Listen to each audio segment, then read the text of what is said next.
Bonsoir, merci de nous choisir chez vous. Avec l'éditorialiste Mamadou Diouf, nous allons parler du Sénégal avec cette rencontre entre rebelles de Casamance et État sénégalais. Mamadou Diouf, bonsoir. Bonsoir, Vous allez Michel. bien? Très bien. Merci de répondre à notre invitation. Alors, des représentants de l'État sénégalais et de la rébellion indépendantiste de Casamance se sont rencontrés la semaine dernière au Cap-Vert, a indiqué dans un communiqué le Centre Henri Dunant pour le dialogue humanitaire dont le siège est à Genève. Mamadou, qu'est-ce que cette rencontre peut concrètement apporter au Sénégal? En fait, cette rencontre intervient à un moment où une bonne partie des Sénégalais et une bonne partie également du MFDC, le mouvement des forces démocratiques de la Casamance qui dirigeait la rébellion, commencent à se dire que la solution à cette crise ne peut pas être une solution militaire.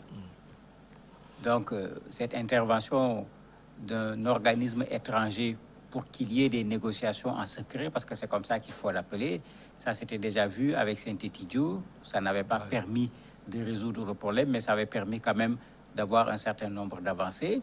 Cette fois-ci, on dirait qu'on est allé un peu plus loin, puisque discrètement, cela a été fait, comme ça se fait d'habitude pour ces questions de rébellion. C'est au dernier moment qu'on annonce, mais s'ils parviennent à s'accorder pour faire du dialogue le moyen pour résoudre le problème de la crise au niveau de la Casamance, ça sera vraiment une très bonne chose, parce qu'aujourd'hui, il faut le dire, hein, la crise est devenue quelque chose de résiduel, mais tant qu'il y a des hommes armés qui se promènent et qui peuvent à tout moment attaquer, même s'ils ne sont pas nombreux, même s'ils ne sont pas puissants, ils sont toujours capables de faire des dégâts, d'où l'intérêt de pouvoir ramener définitivement la paix en Casamance. Mamadou, on a vu des rencontres, des dialogues qui n'ont rien apporté. Et ce problème de Casamance, c'est un vieux problème, si on peut le dire. Quelle garantie chaque côté peut offrir aujourd'hui pour la paix véritable? En fait, pour ce qui est des garanties, le président Macky Sall, quand il est arrivé au pouvoir, tout comme durant la campagne pour l'élection présidentielle, il avait été extrêmement clair sur le fait qu'il va s'investir pour résoudre le problème casamancé. Et il l'a fait. On ne peut rien lui reprocher sur ce plan-là. Mais il avait été très clair également. Il est pour la paix, il est pour la négociation, mais il y avait une ligne rouge. Il ne va pas négocier l'indépendance de la Casamance. Donc, en même temps, il avait renforcé l'armée en matériel, etc., pour que, si c'est nécessaire, que l'armée puisse prendre ses responsabilités. Donc ça, c'était extrêmement clair. La plus grosse difficulté résidait au niveau du MFDC.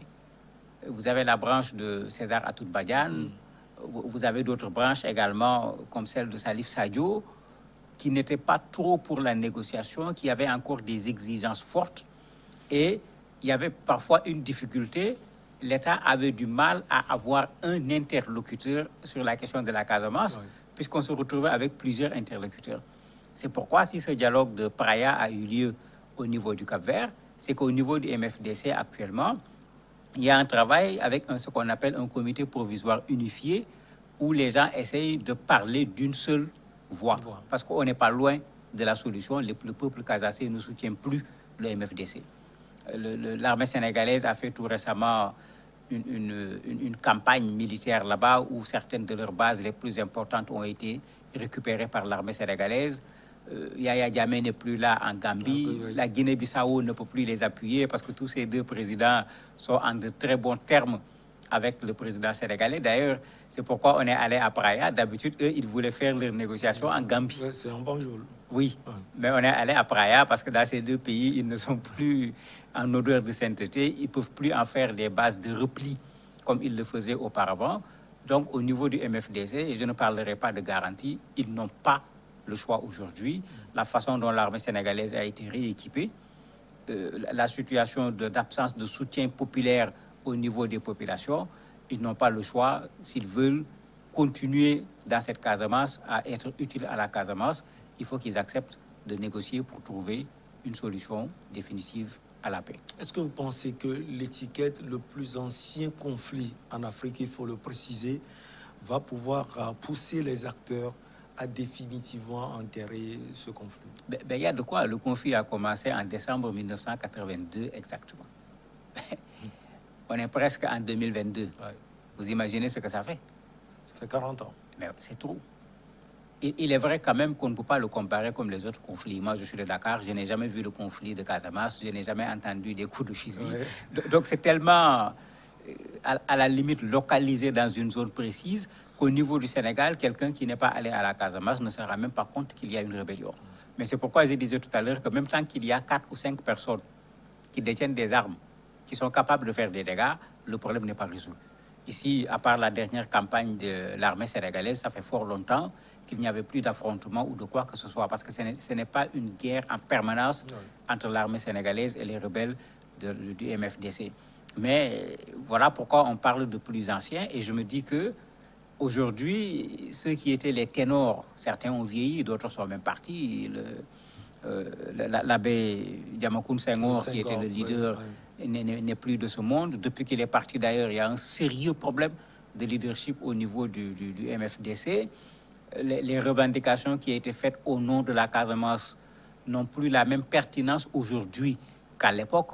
On peut reprocher des choses au président Macky Sall, mais c'est le président qui, au Sénégal, a plus fait de la redistribution à l'échelle nationale.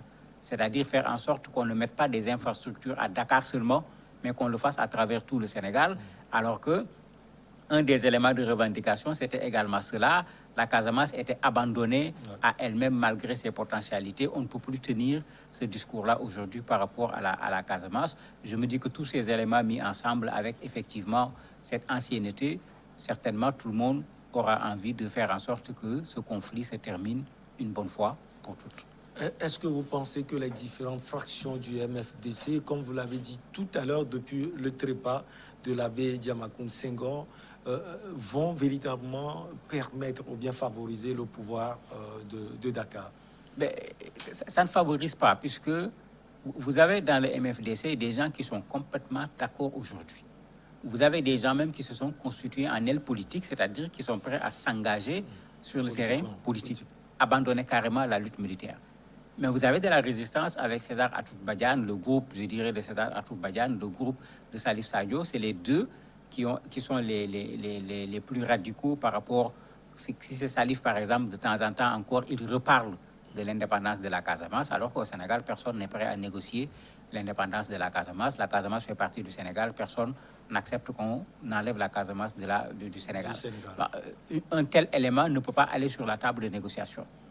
Malgré toute la volonté de négociation du président Macky Sall, il n'ose pas négocier l'indépendance de la Casamance. Et il a d'ailleurs dit qu'il ne sera jamais question de discuter sur l'indépendance de la Casamance. Donc, l'émiettement crée un problème parce qu'il y en a avec qui on aurait résolu le problème depuis fort longtemps. Puisqu'ils ont compris que le MFDC ne peut pas du tout gagner. Et dans la situation actuelle, l'armée sénégalaise est en position de plus en plus de force.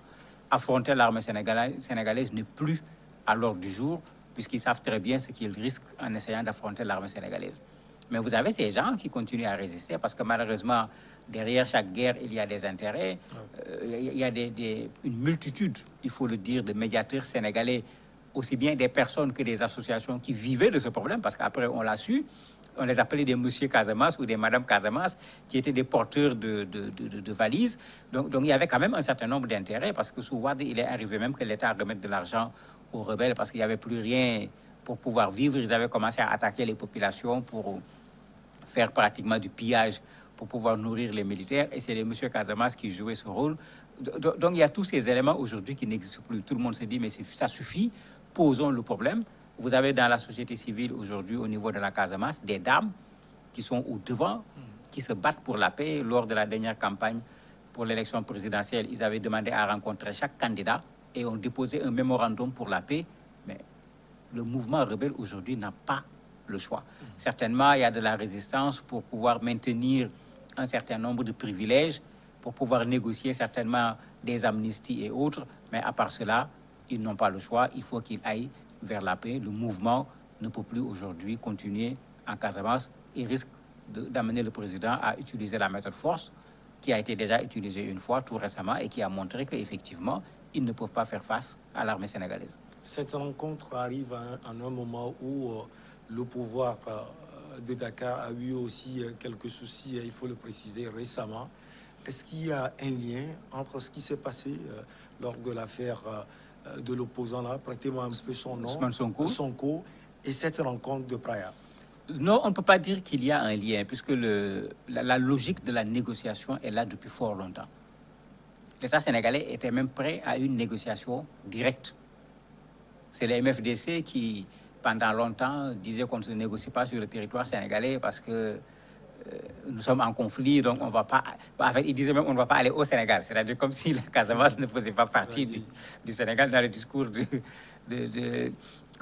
comment il s'appelle encore, Salif Sadio. On le sentait clairement quand il parlait du Sénégal, c'est comme s'il parlait d'un autre État. Donc il disait qu'on doit aller dans un espace neutre. Bon, la Casamance, parfois même Londres, etc. Mais bon, le Sénégal n'a jamais dit non à des négociations, quels que soient les intermédiaires qui ont proposé des négociations. Maintenant, ce qui s'est passé n'a vraiment rien à voir avec cet événement, bien que Ousmane Sonko est du Sud. Parfois, les gens ont essayé de créer un lien avec, mais là également, heureusement, les Sénégalais ont été très alertes pour dénoncer toutes les personnes qui ont essayé de mettre les liens entre cela en disant, attendez, nous ne connaissons pas de problème ethnique au Sénégal. Et d'ailleurs, dire que la Casamance, c'est une affaire de Diola est complètement faux, parce que les premiers qui ont commencé le problème, c'était des Secs. Les Secs ne sont pas des Diola, c'est des gens du Nord qui se sont établis à ce niveau. C'était des gens qui se battaient pour un espace régional, et dans cet espace régional, il n'y avait pas que les Diola. Parce qu'à un certain moment, on a voulu dire que c'est une affaire de Diola, Sonko est du Sud, donc les manifestations ont eu lieu au Sud, c'est là où il y a eu le plus de morts lors des manifestations, mais ça n'avait rien à voir. Et d'ailleurs, Sonko lui-même, dans tous ses discours, a été très clair. Il a toujours dit à ses rebelles, vous êtes mes frères, nous sommes tous des Sénégalais, déposez les armes. Donc, on ne peut vraiment pas mettre le lien parce que sur la question de la Casamance, il est pratiquement sur la même longueur que le président de la République, négocier pour mettre fin à ce conflit qui n'a que trop duré. Pour terminer, Diouf, pour nos chers amis toujours scotchés, est-ce que vous pouvez nous rappeler un peu? On va faire un exercice d'histoire. Rappeler brièvement ce qui s'est passé en fait, 82. En 82, c'est une marche qui avait été organisée. 82, nous sommes dans les espaces où, dans beaucoup de nos pays, bon, c'est vrai qu'au Sénégal, il y avait déjà un peu de multipartisme, puisque le multipartisme a commencé au Sénégal en 1974, même si c'était un multipartisme limité. Il y a eu une marche qui a été réprimée par l'armée, et la répression a été telle que les populations se sont révoltées contre l'armée en voyant comment leurs frères, leurs cousins ont été massacrés, alors que ce que les gens revendiquaient était légitime. Ce n'était pas qu'on sorte la Casamance du Sénégal, mais c'était que la Casamance fait partie du Sénégal. Quand on s'occupe du développement du Sénégal, on doit s'occuper du développement de tout le Sénégal. Alors que dans beaucoup de nos pays, au départ, juste après les indépendances, on s'est plus occupé de la capitale où tout se trouvait. Donc c'est comme ça que c'est parti, jusqu'à ce que finalement ça devienne carrément un mouvement avec de la radicalisation, où les gens ont dit carrément, les Sénégalais ne vont pas s'occuper de la Casamance, les Sénégalais, c'est-à-dire pour parler des autres, il faut qu'eux-mêmes ils s'occupent de la Casamance. C'est en ce moment qu'on a commencé à parler d'indépendance en disant que même pendant la période coloniale, la France avait signé un accord avec la Casamance. La Casamance ne faisait pas totalement partie de la colonie qu'on appelle le Sénégal, etc. Mais bon, les historiens sont intervenus pour remettre de l'ordre et ça n'a pas fait long feu la question de l'indépendance. Les Sénégalais ont rapidement dit non. Mamadou Diouf, merci beaucoup. Notre invité est déjà en place, Luc Abaki. On va donc marquer une petite pause et on revient avec lui.